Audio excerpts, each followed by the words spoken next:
Más que el contenido de lo que se debatía esta mañana, lo que llamaba la atención fueron las formas. A Carmen Rodríguez no la hemos escuchado mucho en el anterior mandato, pero esta mañana le tocaba defender el puesto de director general de Rehabilitación Urbana, algo que encendía la mecha en la oposición, que no dudó en el ataque.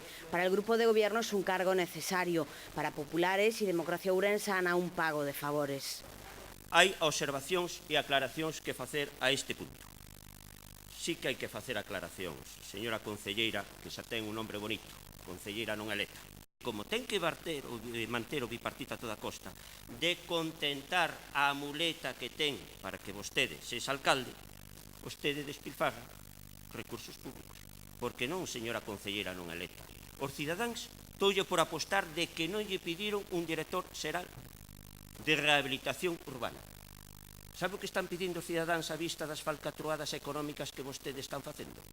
Que un rehabilitador fai falta para rehabilitar o bipartito. Xustificaba a señora concelleira non eleta que na crise económica e productividade do novo director. Manda truco. Fernando Varela también se llevó lo suyo.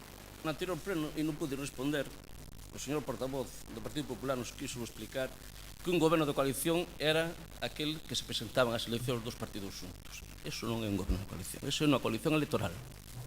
Isto é un goberno de coalición. Non me faga vostede comparacións, porque ten vostede unha combinación de boca e pata que donde mete a boca, mete a pata, señor Varela. Ou é un incapaz ou é un mentiroso compulsivo. Quédese car dúas cousas.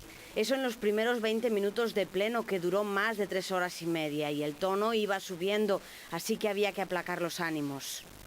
A mí parece moi ben que se sea dun debate, pero me gustaría que se respetara, que nos respetáramos. Mire vostede, aquí houve 4 anos, hai compañeros de usted que están sentados aquí, e sempre dentro da discrepancia houve respeto. Efectivamente, vostede non ten por que estar de acordo coa proposta que trae o goberno aquí, evidentemente.